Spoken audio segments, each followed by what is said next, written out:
আসসালামু আলাইকুম, welcome to my channel. Thumbnail দেখে বুঝতে পারছেন আজকে আমরা চিংড়ি মাছ দিয়ে কচু শাক রান্না করব। আপনাদেরকে কথা দিচ্ছি, যদি এই রেসিপিটা ফলো করে আপনারা রান্না করেন অবশ্যই আপনাদের মুখের স্বাদ অনেক গুণ বেড়ে যাবে। বিসমিল্লাহ।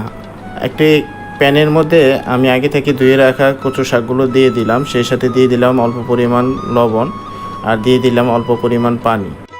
আমি প্রায় 10 থেকে 15 মিনিট ঢেকে এটাকে ভালোভাবে সিদ্ধ করে নিয়েছি। দেখেন কত সুন্দর সিদ্ধ হয়ে গেছে, মাশাআল্লাহ।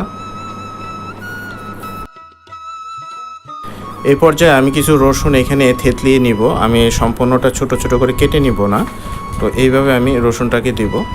এখন প্যানের মধ্যে পরিমাণ মতো তেল দিয়ে দিচ্ছি। এই পর্যায়ে দিয়ে দিচ্ছি একটা তেজপাতা, 2টা শুকনো মরিচ, সাথে দিচ্ছি জিরা, দিয়ে আমি এটাকে একটু নেড়ে চেড়ে নিব, ভালোভাবে একটু ভেজে নিব। আর যে রসুনটা আমি দেখিয়েছিলাম সেই রসুনটা দিয়ে দিলাম, থেতলিয়ে নেওয়া যে রসুনটা। এই পর্যায়ে দিয়ে দিচ্ছি পেঁয়াজ। এখন সবগুলো তেলের সাথে ভালোভাবে মিশিয়ে নেব। দেখেন কত সুন্দর হয়ে আসছে। দিয়ে দিলাম কাঁচামরিচ। যেহেতু আমি এই রেসিপিতে শুকনো মরিচের গুঁড়া ব্যবহার করব না, তাই কাঁচামরিচ বেশি দিলাম একটু লবণ। এগুলো ভালোভাবে মিশিয়ে নিতে হবে, তো মশলাটা যাতে পুড়ে না যায় সেজন্য আমি একটু পানি দিয়ে নিলাম। কচু শাকের অনেক গুণ রয়েছে, তাই এটাকে অবহেলা করবেন না। এখন দিয়ে দিচ্ছি হাফ চামচ হলুদের গুঁড়া, হাফ চামচ জিরার গুঁড়া, দিয়ে সুন্দর করে তেলের সাথে এগুলো ভালোভাবে মিশিয়ে নিব। এখন আমার মশলাগুলোর কালার কিন্তু অলরেডি চলে আসছে, দেখেন কত সুন্দর। এই পর্যায়ে আগে থেকে ধুয়ে রাখা, পরিষ্কার করে রাখা চিংড়ি মাছগুলো দিয়ে দিলাম। এই চিংড়ি মাছগুলো অবশ্যই মশলার সাথে ভালোভাবে কষায় নিতে হবে এবং ভেজে নিতে হবে। অবশ্যই আপনারা চেষ্টা করবেন চিংড়ি মাছটা খুব ভালোভাবে কষানোর জন্য এবং তেলে ভেজে নেওয়ার জন্য। মনে রাখবেন এই কষানোর উপরেই কিন্তু আপনার এই রেসিপির স্বাদ অনেক গুণ বেড়ে যাবে। তো আমি চেষ্টা করছি সবগুলো চিংড়ি মাছ মশলার সাথে ভালোভাবে মিশিয়ে ভালোভাবে ভেজে নেওয়ার জন্য। যারা আমার এই চ্যানেলটি দেখতেছেন, যদি কেউ সাবস্ক্রাইব না করে থাকেন দয়া করে সাবস্ক্রাইব করবেন এবং বেশি বেশি শেয়ার করবেন। আমি অল্প পরিমাণ পানি দিয়ে দিলাম যাতে করে চিংড়ি মাছটা ভালোভাবে সিদ্ধ হয়।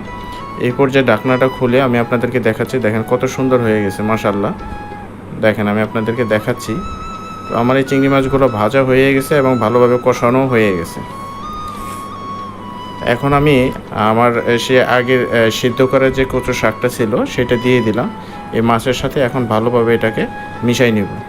এই পর্যায়ে অবশ্যই খেয়াল রাখবেন যাতে মাছ, মশলা এবং কচু শাকটি ভালোভাবে মিশে, সবগুলোই ভালোভাবে মিশে। এই পর্যায়ে আমি একটু ঢাকনা দিয়ে দিলাম মাত্র 2 থেকে 3 মিনিটের জন্য। তো ঢাকনাটা খুলে দেখেন আমার কচু শাক কিন্তু অলরেডি হয়ে গেছে। আপনারা হয়তো লক্ষ্য করলে দেখবেন এই যে চারিপাশেই কিন্তু তেলটা ভেসে উঠতেছে, অর্থাৎ আমার এই শাকটা কিন্তু হয়ে গেছে। তো আমি আর অল্প সময়ের মধ্যেই এটাকে নামিয়ে ফেলবো। তো এই পর্যায়ে এসে আমি দিয়ে দিচ্ছি আমের আচার। এই আচারটা দিলে আপনার এই শাকটাতে যেমন একটা ভালো ফ্লেভার আসবে, তেমন স্বাদটাও অনেক গুণ বেড়ে যাবে। চেষ্টা করবেন একটা আচার দেওয়ার জন্য। তো এই আচারটা আমি ভালোভাবে মিশিয়ে দিব। আমার এই চ্যানেলটি নতুন, যদি আমার উপস্থাপনা বা আমার কথাবার্তায় কোনো ভুল ত্রুটি হয়ে থাকে অবশ্যই ক্ষমার দৃষ্টিতে দেখবেন। আর পরবর্তীতে আপনারা কোন রেসিপিটা দেখতে চান সেটাও অবশ্যই কমেন্টে জানিয়ে দেবেন। আমি চেষ্টা করব ইনশাল্লাহ রেসিপিটি তৈরি করার জন্য।